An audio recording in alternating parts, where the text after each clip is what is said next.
హైదరాబాద్ లో కన్సల్టేషన్ మరియు 3,500 రూపాయల colour Doppler test Avis hospitals లో ఉచితంగా పొందండి. నమస్తే రమ్య గారు. నమస్తే జయ. ఏదైనా మంచి స్టోరీ చెప్తారా? రాజయోగం కథ చెప్తాను. మనకి గొప్ప యోగాలు, రాజయోగం ఉంది, అలాంటివి మన జాతకాల్లో కనపడతాయి. వీడు గొప్ప యోగం పడుతుంది వీడికి, అలాంటివి చెప్తారా? అదేదో పడుతుందని చూస్తారు చాలా మంది, దానికోసం ఏం ట్రై చేయరు. దాని మీదే కదమ్మా ఆ ఒకటి అడక్క కాదు. ఏమిటి సినిమా, ఒక సినిమా పేరు మర్చిపోయాను, రాజేంద్ర ప్రసాద్ గారిది ఒక సినిమా. అదేదో అంటే వచ్చే సంవత్సరం నేను రాజు అవుతానని, అబ్బాయి ఏ ప్రయత్నం చేయకుండా ఉంటాడు. అవును. ఓ అమ్మాయిని పెళ్లి చేసేసుకుంటాడు, రాజు అవుతానని. పెళ్లి చేసుకుంటే ఎప్పటికీ ఇది కాదు, ఏమి చెయ్యడు. చేయకపోతే ఎట్లా అవుతుంది? అదే కదా. ఏదో మర్చిపోయాను, రంభ అమ్మాయి యాక్ట్రెస్ ఫస్ట్ సినిమా, అది నాకు గుర్తుంది. ఆ ఒకటి అడక్క ఏమిటో మరి పేరు గుర్తులేదే. కాదు రమ్మ గారు. అయ్యో రామా, నేను చాలా సార్లు చూసా ఆ సినిమా. ఓకే, ఇంట్రెస్టింగ్ గా ఉంటుంది. అదొక చందమామ కథ బేస్డ్ గా వచ్చిన సినిమా ఏదయ్యా. అయితే ఇప్పుడు ప్రతి వాళ్ళకి జాతకంలో ఎవరో ఒకళ్ళు చిలక చూసి చెప్పుకున్నా నీకు యోగం ఉందంటారు. ఆ యోగాల కోసం ట్రై చేయరు. యోగం కోసం ట్రై చేసిన ఒక హీరో గురించి చెప్పుకుందాం మనం. తప్పకుండా. అయితే బాలాపిపురం అని ఒక రాజ్యం. ఆ రాజ్యాన్ని చుట్టుపక్కలంతా కొండలట. ఈ కొండల దగ్గర పచ్చిక బయళ్ళవి బాగా ఉండేవి. ఈ బయళ్ళకి చుట్టుపక్కలంతా చిన్న చిన్న గ్రామాలు ఉండేవి. ఒక గ్రామంలో, ఒక కొండ పక్కన ఉన్న గ్రామంలో కొమరయ్య అని ఒక కుర్రాడు ఉండేవాడు. వాడు భలే సాహసి, తోటరాముడు లాంటి వాడు అనమాట. వాడు ఏదైనా చేసేస్తాడు. అయితే వాడికి గొడ్లు గాయటం, గొర్రెలు గాయటం పైన అప్పచెప్పేవాళ్ళు. ఆ గొడ్లని గొర్రెల్ని కాయటం కొండ మోపుల మీద కష్టం. ఏవో ఒకటి వచ్చి పడతాయి. వీడికి భయం లేదు, ఏదొచ్చినా భయపడ్డవాడు, తిరగబడతాడు. వీడికి అప్పచెప్పేవాళ్ళు. కానీ వీడికి ఎంతసేపు పెద్ద పెద్ద వేరే వేరే ఊళ్ళు చూడాలి, దేశాలు చూడాలి, యుద్ధాల్లో పాల్గొనాలి, అలాంటి కోరికలు ఉండేవి. కానీ చిన్న ఊరు, చిన్న జీవితం. ఒకనాడు ఇట్లా గొడ్లని గొర్రెల్ని కాసుకుంటూ కొండ వైపుకి తీసుకెళ్ళి మధ్యాహ్నం కాసేపు పడుకున్నట్టు. పడుకుంటే వీడికి ఎట్లా కాలు వచ్చింది ఆ కొమరయ్యకి. వీడు కుర్రాడు, ఒక 25 ఏళ్ళు ఉంటాయి. కొండ ఎక్కినట్టు తను. ఆ కొండ ఎప్పుడు ఎక్కినవాడు కాదు. వాళ్ళు ఎవరు కొండలు ఎక్కరు, ఆ కొండ పాదాల దగ్గరే ఉంటారు. కొండలకి ఏం చేస్తాం అనుకుంటారు. గొడ్లను కూడా అంత పైకి పోనీరు, పైన ఏ ప్రమాదాలు ఉంటాయో అని. కొండ పాదాల దగ్గర ఉన్న చోటే పచ్చిక బయళ్ళు ఉంటాయి. తను కొండెక్కినట్టు, కొండెక్కితే ఒక పెద్ద సింహాసనం ఉంది. తను ఆ సింహాసనం మీద కూర్చున్నట్టు, తన పక్కన ఎవరో రాకుమార్తె కూర్చున్నట్టు, తన తల మీద ఒక కిరీటం ఉన్నట్టు కలొచ్చింది. ఈ పక్కనున్న పిల్ల తన తన భార్య అనమాట. కలొస్తే నేను రాజుని అంటూ మెలకువచ్చింది. చూసుకున్నాడు, ఏమీ లేదు, పుట్టి నేల మీద ఉన్నాడు. కళ్ళెత్తి చూస్తే కొండ నిలువుతా కనపడుతుంది. కొండ ఎక్కాలనుకునేవాడి కథ గుర్తొచ్చేసిందని వచ్చింది. ఆ పైన ఏముందో. అయితే ఏమైంది? సో ఇప్పుడు ఆ కథలు కూడా దీని బేస్ ఏం చెప్పాలి? అవును రమ్మ గారు. అక్కడి నుంచి ఏమనుకున్నాడు, ఇది కళలు నిజమవుతాయి ఎక్కడైనా. ఇదే కళ ఇలాగే నాకేం కనపడిందో అదే వస్తే అప్పుడు చూస్తా దాని సంగతి అనుకున్నాడు. మర్నాడు మధ్యాహ్నం పడుకుంటే సేమ్ డిట్టో అదే కళ వచ్చింది మళ్ళీ. అదే అమ్మాయి, అదే సింహాసనం, తను మంచి బట్టలు వేసుకుని ఉన్నాడు, తన నెత్తి మీద నవరత్న ఖచ్చిత కిరీటం పెట్టు. ఈ పనులు మానేయాలి నేను, నాకేదో యోగం పట్టబోతోంది, అదే నాకు కనపడుతోంది. నా కళ ఎందుకు వస్తుంది పదే పదే?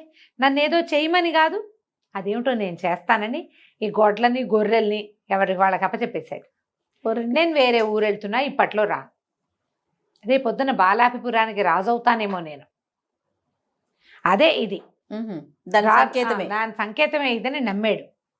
దానికోసం ఏం చేయాలి? నా ఇంట్లో నేను కూర్చుని నేను రాజునవుతా అంటే అవ్వదు. రాజుని అవ్వడానికి ఏం ప్రయత్నం చేయాలో చూడాలి, దానికోసం ఎక్కడికైనా ట్రావెల్ చేయాలి అని చెప్పి ఏం చేశాడు, ఇక నడవటం మొదలుపెట్టాడు. కొండ ఎక్కగా కొండ అంటే అది వద్ద కొండగా లేదు, అది ఒక ఎత్తు, కొంత బల్లపరుపు, అక్కడ ఏవో మామూలు చెట్లు, ఏదో చిన్న చిన్న జనావాసాలు కూడా ఏవో ఉన్నట్టే కనపడతాయి. ఆ కాస్త మేర ఉంటారు వాళ్ళు. ఇలా వెళ్తూ ఉంటే ఆ కొండ ఓ పక్క నుంచి దిగడానికి వీలుగా కనపడుతోంది. దిగితే ఆ దిగిన వైపు నుంచి చూస్తే పట్టణం కనపడుతోంది దూరంగా. ఆ దిగడానికి పూనుకున్నాడు. ఆ దిగబోతుంటే చీకటి పడేసరికి ఏదో అక్కడ పాడుపడిపోయిన కొన్ని ఇళ్ళు అలాంటివి కూడా ఉన్నాయి. అంటే ఇదివరకు ఇక్కడ జనావాసం ఉండేది. సరే వీడేం చేశాడు, ఆ ఇళ్లలోకి వెళ్ళటం ఎందుకులే, చెట్టు మీద పడుకుందామని చెట్టు మీద పడుకున్నాడు. పడుకుంటే మాటలు వినపడుతున్నాయి సన్నగా. ఇదేమిటి కొండ మీద ఇప్పటిదాకా మనిషి వాసన లేదు, మనిషి పొలకు లేని చోట మాటలు వినపడ్డం ఏమిటి? దెయ్యాలు మనలాగానే మాట్లాడుకుంటాయా ఏమిట్రా అని చూస్తే నలుగురు వ్యక్తులు వస్తున్నారు. నలుగురు మంచి దృఢకాయలు, బుర్ర మీసాలు, బ్రహ్మాండంగా ఉన్నారు, భారీ కాయలుగా కనిపిస్తున్నారు. వాళ్ళు ఈ చెట్టుకి అవతల పక్కన ఒక పాడుపడిన ఇల్లు చూశాడు కాదు మనవాడు కొమరయ్య, ఆ పాడుపడిన ఇంట్లోకి వెళ్ళారు. ఓహో, ఇక్కడ ఎవరో మనుషులు ఉంటున్నారనమాట, ఏమిటో చూద్దామని చెట్టు దిగేశాడు. దిగేసి చల్లగా ఇంకో పక్క నుంచి ఆ ఇంట్లోకి ప్రవేశించాడు. నలుగురు కాళ్ళు చాపుకుని పడుకుని ఉన్నారు. వాళ్ళు పడుకుంటే మాట్లాడుతున్నారు. వీళ్ళు దొంగలేమో అనిపించింది. వాళ్ళ దగ్గర మూటలు, సామాన్లు, కత్తులు, పిడిబాకులు అన్నీ తీసి పక్క పెట్టారు. అందులో ఒకడు కాళ్ళు చాపుకున్నవాడు, ఎరా గుంటనక్క, ఇవాళ ఏం దొరికిందిరా నీకు అని అడిగాడు. అడిగితే రెండో వాడు, నలుగురు ఉన్నారుగా, ఒకడు నాయకుడు, ముగ్గురు అతని వీళ్ళు అనమాట, సైన్యం లాంటి వాళ్ళు పక్కన ఉండేవాళ్ళు, తోడుండేవాళ్ళు. ఆ గుంటనక్క చెప్తున్నాడు, ఇవాళ నాకు ఒక వ్యాపారస్తుడు కనపడ్డాడు. వాడి దగ్గర భలే కోటు ఉందన్నా, ఎంత బాగుందో కోటు. ఆ కోటు ఏం లేదు, మనకు డబ్బులు కావాల్సి వచ్చినప్పుడల్లా కోటును తిరగేసి బోర్లు ఇస్తే మొహరీలు రాలుతాయి అందులో నుంచి. ఆయన విప్పి పెట్టి స్నానానికి వెళ్ళాడు, నేను కొట్టుకొచ్చేసా, ఇదిగో అన్నాడు అని గోడకి తగిలిచ్చాడు. ఒక చక్కటి కోటు అది. ఆ కోటు వేసుకోవడానికి బాగుంటుంది, చూడ్డానికి బాగుంటుంది, కావాలంటే దాన్ని తిరగేస్తే అందులో నుంచి మొహరీలు రాలుతాయి. బాగుందిగా, బ్రహ్మాండంగా ఉందిగా. ఇంకొకరిని పిలిచాడు, ఎరా జిత్తులు మరి నువ్వేం తెచ్చావురా అని ఇంకొకరిని అడిగాడు. ఇంకోడు అన్నాడు, సర్వసైన్యాధ్యక్షుడు ఒక ఆయన దెబ్బలు తగిలి పడున్నాడు, ఆయన దగ్గర నెత్తి మీద ఒక ఉష్ణీషం ఉంది. ఉష్ణీషం అంటే అది పైన పెట్టుకున్న శిరస్త్రాణం లాంటిది, క్యాప్ లాగా. క్యాప్, శిరస్త్రాణాలు ఒట్టి క్యాప్ కాదు, ఇట్లా కిరీటం లాగా పెట్టుకుంటారు కదా, అందులో నుంచి ముక్కోణపు శిరస్త్రాణం, అది 3 కోణాలు, అది పెట్టుకుని దాన్ని ఒక మీట నొక్కితే 3 పక్కలకి బాణాలు వేస్తుంది. అది చాలా బలశాలి అయిన వాడు కానీ దీన్ని మొయ్యలేడు. ఆయన దెబ్బలు తగిలి పడున్నాడు, చల్లగా నేను అది సంగ్రహించి తెచ్చేసా.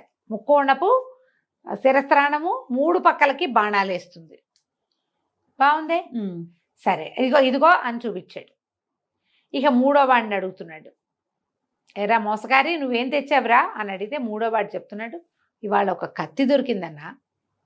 ఆ కత్తిని మామూలుగా పెట్టుకుంటే కత్తే, అది దాన్ని నేలలో గుచ్చితే ఒకేసారి 1000 మంది సైనికులు పుట్టుకొస్తారు నేలలో నుంచి, చాలా పవర్ఫుల్, అది దొరికింది, ఇదిగో అని కత్తి మూలబెట్టాడు.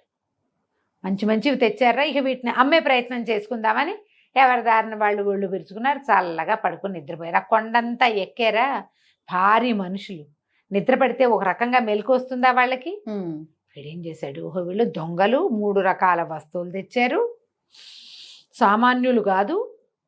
వీటితో 3 ప్రత్యేక ఉపయోగాలు ఉన్నాయి. ఇవి ఒక రాజుకి ఉపయోగపడే విషయాలు. అవి రాజుకి డబ్బు అవసరం, సైన్యాల పోషణకి, ప్రజా పోషణకి. రాజుకి బాణాలు వేయగలిగే శిరస్త్రాణం అవసరం, రాజుకి సైనికులు అవసరం. వీళ్ళు ఏం చేసుకుంటారు, చల్లగా వాళ్ళ వెనకాల నుంచి వెళ్ళి ఆ 3 వస్తువులు చెత్త పుచ్చుకొచ్చేసాడు. ఇక ఆ కోట వేసుకున్నాడు, ఆ శిరస్త్రాణం పెట్టుకున్నాడు, ఆ కత్తి బొడ్డును దొప్పుకున్నాడు. ఆ శిరస్త్రాణం బాణాలు వేసుకొని అడిగినప్పుడే ఎంతసేపు వేయదు, ఈ 3 పెట్టుకుని దిగి వెళ్ళిపోయాడు. సరే ఏదో ఒక పోటకోళ్ళ ఇంటి దగ్గర ఆగాడు, కోటు విప్పి దులుపుకుంటూ ఎన్ని మొహరీలు రాలిని మళ్ళీ వేసుకున్నాడు. దాన్ని చక్కగా అక్కడ డబ్బులు ఇచ్చి సుష్టుగా భోజనం చేసి శుభ్రంగా స్నానం చేసి తయారయ్యి మళ్ళీ కోటు ధరించి కత్తికి కత్తికి ఒక ముందంతా లేవు వాడి దగ్గర, అంగాస్త్రం వాడి తువ్వాలు ఉంటుంది, అది పెట్టి కట్టుకున్నాడు కత్తి. ఇప్పుడు కత్తి పెట్టుకోవడానికి అన్ని సాధనాలు చక్కగా డబ్బులు ఉన్నాయిగా, ఇవన్నీ తీసుకుని రాజుగారిని చూడడానికి వెళ్ళాడు. వెళ్ళేసరికి రాజుగారిని చూడాలన్నాడు. అనేసరికి ఆ వాకిట్లో ఉన్నవాడు అన్నాడు, ఏంటి ఎవడు పడితే వాళ్ళు చూసేస్తారు రాజుగారిని, బలివాడోయ్ నువ్వు అన్నాడు. అనగానే వెంటనే కత్తి తీశాడు. ఏంటి రాజా కొమరసింహుడు నేను, నన్ను కూడా చూడ్డా, అత్యంత సాహసిగా పేరొందిన వాడిని, నన్ను ఎందుకు చూడ్డు రాజు అనగానే వాడు తెల్లబోయాడు. వీడెవడో. ఎప్పుడు కూడా మనం బెదిరినట్టుంటే అవతల వాళ్ళు అదిలించేస్తారు. అవును, అదే డాంబికంగా ఉంటే బాబోయ్ వీడేదో ఉద్దండ పండితుడు లేదా బ్రహ్మాండ నాయకుడు అని ఫీల్ అవుతారు కదా. అక్కడిచ్చి బాబా అలా కాదండి, రండి భలేవారు కొమరసింహుల వారిని ఎందుకు చూడరు, రాజుగారు మిమ్మల్ని బాగా చూస్తారు అని చెప్పి లోపల తీసుకుపోయాడు. రాజు ఎదురుగుండా కూర్చున్నాడు. చూస్తే ఆ సింహాసనం చూశాడు వీడు. ఆ సింహాసనం ఇదే కల్లో కనపడింది. కల్లో నేను ఏ సింహాసనం చూసానో అది ఇదే. తర్వాత రాజుగారి నెత్తి మీద ఒక కిరీటం ఉంది, ఇది నాదే. అన్ని వీడియే. కల్లో కనపడింది అదే. ఓహో ఇదే మంది అవ్వబోతోంది అనుకుని, నమస్కారం మహాప్రభు, నేను ఒక క్షత్రియుణ్ణి, దేశాలు తిరుగుతూ ఇక్కడికి వచ్చాను, నా దగ్గర బ్రహ్మాండమైన విద్యలు ఉన్నాయి, నా శిరస్త్రాన్ని చూసారా 3 పక్కల బాణాలు వేస్తుంది, తలచిన తోడనే 1000 మంది సైనికుల్ని రప్పించగలను, నేను మీకు ఏ సహాయం కావాలంటే ఆ సహాయం చేస్తా, మీకు నా సేవ చేస్తా సదా, ఏమంటారన్నాడు. రాజుగారికి ఇప్పుడు సైనిక సహాయం అవసరమైన పరిస్థితిలో ఉన్నాడు. ఆయనకి పక్క రాజ్యమైన వల్లభాపురం రాజుగారు వీళ్ళ మీదకి దండెత్తి రాబోతున్నాడు. ఓకే. రాజు అన్నాడు, చాలా సంతోషం నాయన, మేము మాకున్న సైన్యం చాలదు, ఏం చేయాలా అనుకుంటాం, ఇంత యుద్ధం చేయగలిగే వీరుడివి, తర్వాత సైనికులను కూడా పుట్టించగలను తెప్పించగలనని చెప్తున్నావు, పుట్టించడం కాదు తెప్పించడం అని చెప్పాడు. నీలాంటి వాడి తోడు చాలా అవసరం, నీకేం కావాలి చెప్పు, మీ అమ్మాయిని ఇచ్చి పెళ్లి చేయండి నాకు అని అడిగాడు. సరే, రాజుకు నవ్వొచ్చింది, వీడెవడో కుర్రాడు, వాడు వచ్చి అమ్మాయిని ఇచ్చి పెళ్లి చేయమంటే చేసేస్తామా, అలా చెయ్యం బాబు, మా మీదకి వచ్చిన ప్రమాదాన్ని తప్పించు ముందు, అప్పుడు అమ్మాయి పెళ్లి సంగతి ఆలోచిద్దామన్నారు. సరేనని ఇతను ఏం చేశాడు, వల్లభాపురం సైన్యం ఏ పక్క నుంచి వస్తుందో తెలుసుకుని ఈ లోపల ఈ రాజుగారి దగ్గర హాయిగా రెస్ట్ తీసుకున్నాడు. 2 రోజులు వాళ్ళ దగ్గర తీసుకున్నాడు, వాళ్ళ దగ్గర నుంచి ఒక గుర్రం తీసుకున్నాడు. ఏ దిక్కుగా వల్లభాపురం రాజ్యాలు వస్తున్నాయో ఆ దిక్కుకి ఒక్కడే వెళ్ళాడు. వెళ్ళి తన కత్తిని నేలలో గుచ్చి 2 సార్లు గుచ్చి 2000 మంది సైనికుల్ని సృష్టించాడు. యుద్ధం అక్కడి నుంచి తన మీట నొక్కి తన ముక్కోణపు శిరస్త్రాణం నుంచి 3 పక్కలకి బాణాలేసి సాధ్యమైనంత చేయగలిగినంత యుద్ధం చేసి అవతల పారేశాడు. అంతే. వల్లభాపురం వాళ్ళు పరిగెత్తి పారిపోయారు. వీడేమిటి ఉన్నట్టు నేలైనట్టు ఇంతమంది జనం వచ్చారు, ఒక్కడి మీదకి ఒక బాణం వేస్తే 3 పక్కల నుంచి 3 చంపేస్తున్నాడు వాడు. దాంతో వీడితోటి పనికిరాదని వాళ్ళు సంధి కాగితం రాసి ఓ తెల్ల జెండా ఎగరేసి పారిపోయారు. మళ్ళీ రాము మీ దగ్గరకని. అయితే కప్పం కట్టించి, మీరు మా యుద్ధం చేయటానికి వచ్చారు, ఈ ఖర్చులన్నీ ఎవరిస్తారని వాళ్ళతో డబ్బులు కట్టించి ఆ డబ్బులన్నీ తన సైనికులతో మోయించుకొచ్చి రాజుగారి ఎదుటి పోసాడు.